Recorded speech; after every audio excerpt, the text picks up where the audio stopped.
exact figure may not be available, but an awful lot of people like animals, like them enough to bring into their homes and practically make them members of the family. From 6 to 60, Americans are soft touches for a soft ball of fur or a flash of bright and animated color. And as a result, they probably harbor more pets per capita than any people on Earth. Nor will some people always settle for the commonplace. A pet, says the usually infallible Mr. Webster, is a domesticated animal kept to be fondled or played with. Well, the fondling properties of many of these may be heatedly debated.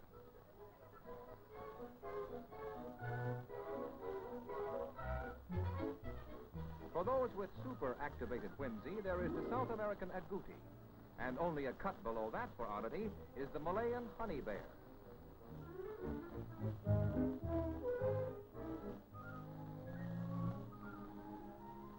But pets, unlike Topsy and the weeds in the garden, don't just grow. Today, pets have become big business, with a very big B, as in billions. Where do they come from? Well, the average person first thinks of the thousands of pet stores in the United States that sell enchantment the way neighboring shops dispense chocolate sodas or spools of thread or gingham aprons. Many people prefer to go direct to a professional breeder's kennel. But unless you insist on a pedigree going back through 6 generations of champions, you can make a good buy at a reliable pet shop. Probably 80% of the cats in American homes are just plain Tom or Allie variety. But for owners who prefer more exotic strains, there are professional catteries, which will supply a lovely Siamese or Persian cat up to $200 a nip.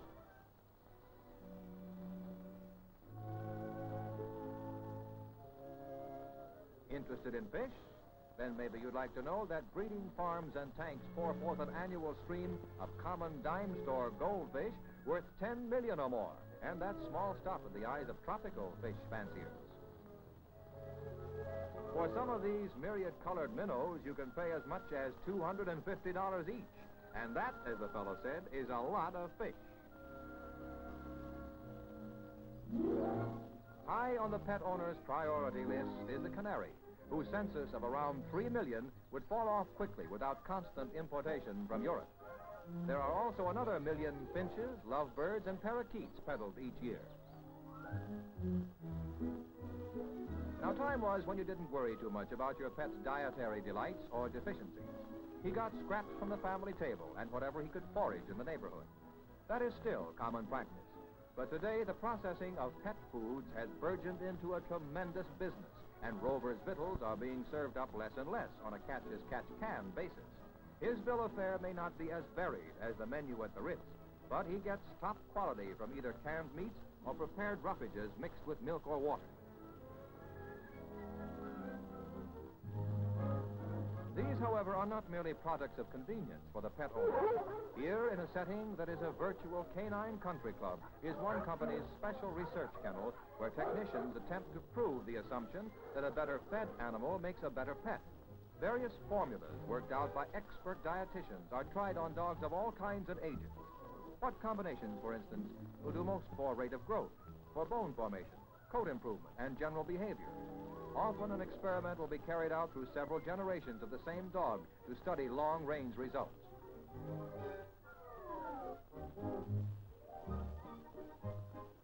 And if proof is needed that these results are gauged in something more than mere theory, well, take a look at the wall full of first-place ribbons won by the kennel's entries.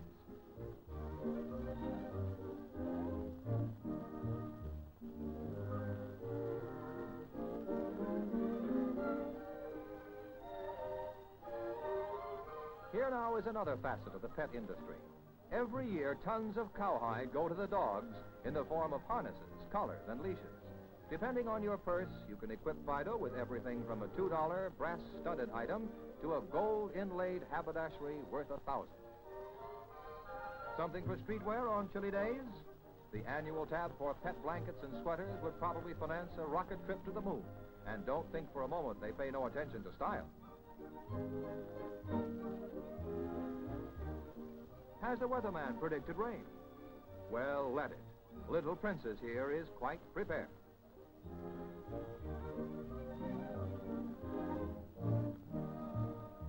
A trip through the pet department of a large store clearly indicates that there's little that hasn't been thought of in catering to plushy comfort.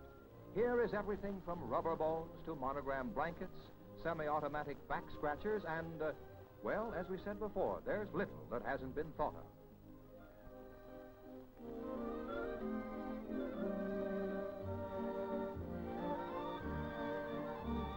Taking your pet on a cross-country trip? There are portable Pullmans in all sizes. Some psychologist with a few deep purple theories has decided that pets, like kids, need a few toys around the house. Gives them something to chew on besides the rosewood piano leg.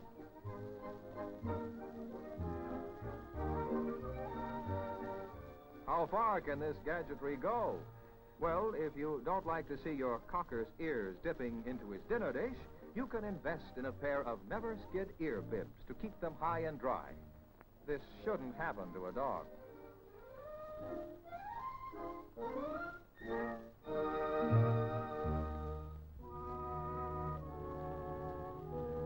Yes, there are some folks who really go all the way with this pet business.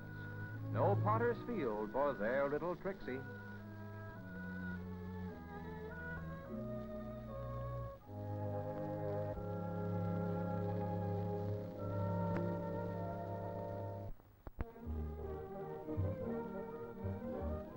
Now, many people figure that as long as they've made an investment in a high-class pet, they might as well keep it looking the part. This means periodic trips to an establishment that specializes in beautifying the beast. Let a French poodle go too long, and he'll look like an old rug. But an electric clipper in the hands of an expert can turn him into an eye-stopper again. For those who consider the poodle trim a cruel joke, it might be explained that it's all a matter of tradition rather than taste. This familiar crew cut had its origin with the French circus dogs of a couple of centuries ago, and the well-dressed poodle has been stuck with it ever since.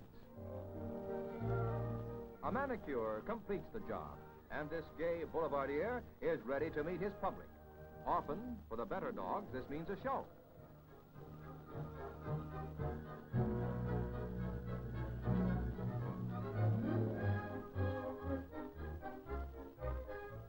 There are more than 600 pet shows in the United States each year. The 400 and some dog pageants alone cost more than $1 million to stage. And one of them, the famed Morris and Essex in New Jersey, brings entries from virtually every state in the Union to vie for best of breed and best in show, and a permanent listing in the pages of dogdom's immortality.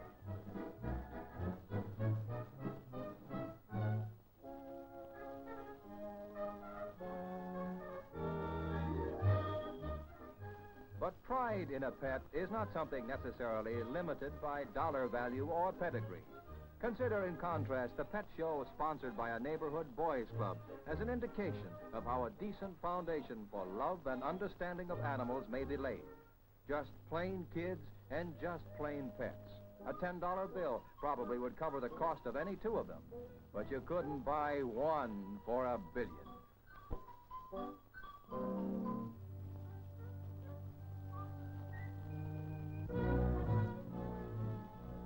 But even the most highly prized pet, blue blood or mongrel, must be kept in good health if he's going to stay valuable. And today, the health of an animal need no longer be a matter of hit and miss luck. There is hardly a community of any size that does not have its pet hospital, many of which are as gleamingly complete in their way as the finest medical centers. Dogs, incidentally, can acquire most of the ailments that humans suffer, in addition to a few of their own, like fleas and distemper.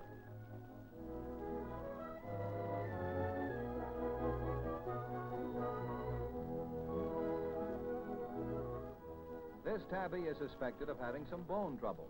X-ray will confirm or disprove it.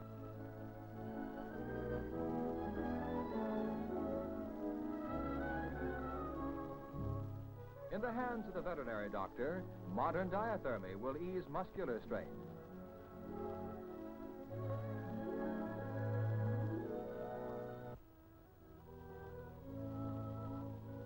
For those who cannot afford private medical attention, nearly every city has at least one clinic where pets may receive free care.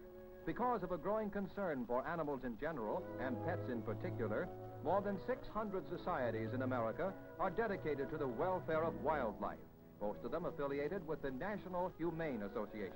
It would be hard indeed to convince little Joe that it isn't the very best idea in the world.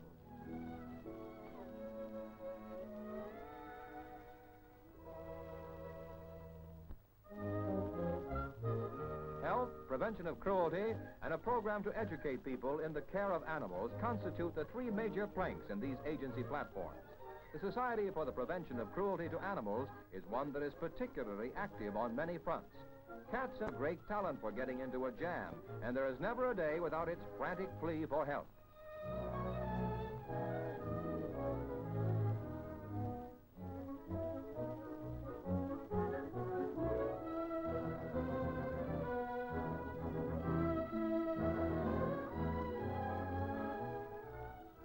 The rescue job calls for specialists at their trade, and these SPCA experts, like Frank Buck, can really bring them back alive.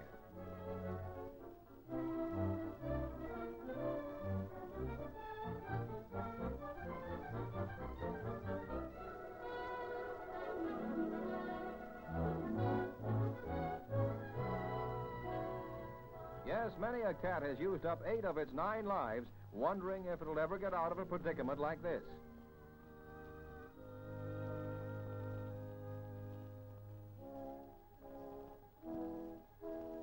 In big cities particularly, the lives of small animals are unusually complicated, what with the terrors of traffic and lack of room in which to move more naturally.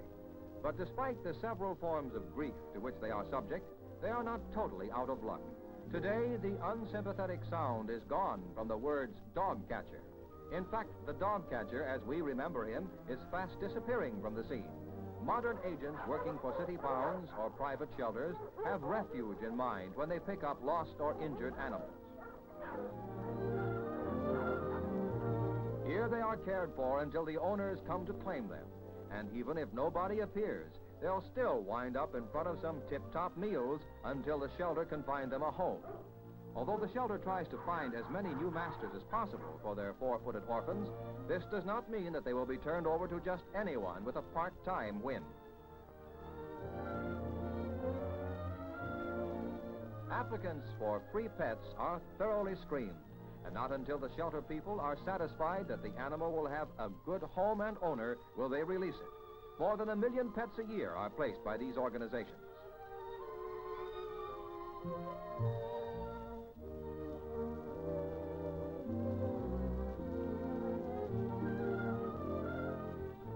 But for those with their first pet, it is wise to try to understand the character and limitations of the animal. Every dog should be given at least basic training in obedience and manners, and all it takes is patience and honest desire.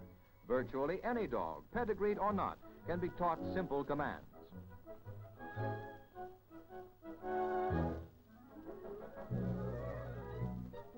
This is not trick stuff. These are merely the things that will make a pet more enjoyable, more livable with.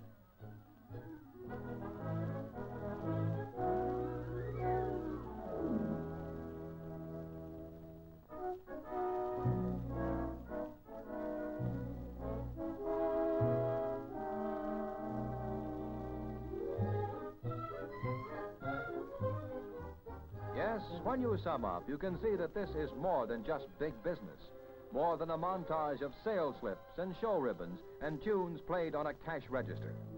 Whether it be furred, feathered, or finned, whatever your caprice or fancy has brought to your home, it is bound to provide a certain satisfaction that cannot be measured in terms of dollars and cents or trial and care. For this is a reward that is uniquely rich and warm in a way that only those who experience it can truly understand and deeply appreciate. For this is a loyalty unlimited, with no questions asked, with no strings attached.